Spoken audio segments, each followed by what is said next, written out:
Going back to ambition. You promote staying hungry, but yet staying humble.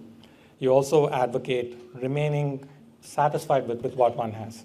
So these two statements are a little self-contradictory. Help us understand it better.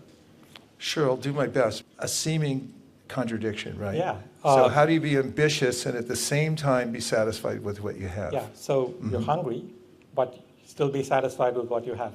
Right.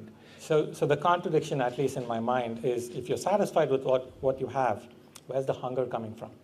The ancient wisdom literatures talk about how we have two dimensions to our lives. One is called vyavaharika, which means the practical dimension, that we have to deal with the world. If you're a very spiritual person and you go down to the DMV, or let's say a job interview, they come to work for you, and your person interviews them and says, "Where are you from?" And they say, "Well, I'm from the spiritual world." They won't be hired. Yes. In vyavaharika, there's a sense of accepting the fact that although I'm a conscious spiritual being, I'm in my body, I still have to deal with the world in a practical way.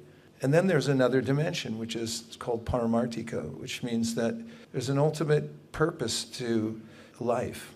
According to Bhagavad Gita, this is not our only life we're passing through. And our consciousness matters because that's what's creating our environment.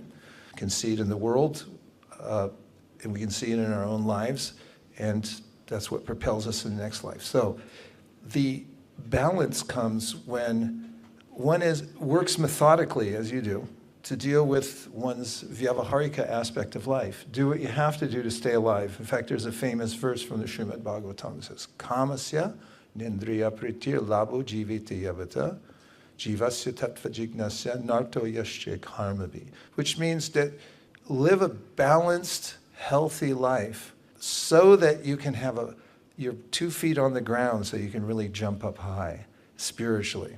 And the two go together in that way. They both have their purpose.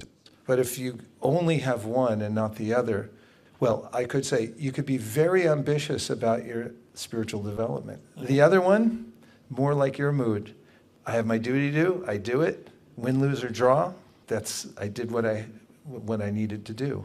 That's one of the explanations given in the Srimad Bhagavatam is, don't try so hard for the things that are, when you adjust them, they only have a short shelf life anyway, and you know they're going to go away. But the other part, you get forward progress on the spiritual side. So work harder for that, they say. All right. So just to make sure I understand that right, these two are orthogonal.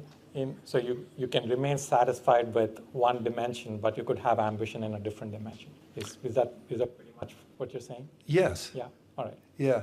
And in a sense, when one's aligned spiritually, then there's a way in which one's material endeavors are better also, because so much of it depends on our own temperament. And if we don't have an idea of a higher purpose, then there's a sense of anxiety always in working just for the vyavaharika to maintain, because it never quite finishes the way we hope it will. Got it. Okay.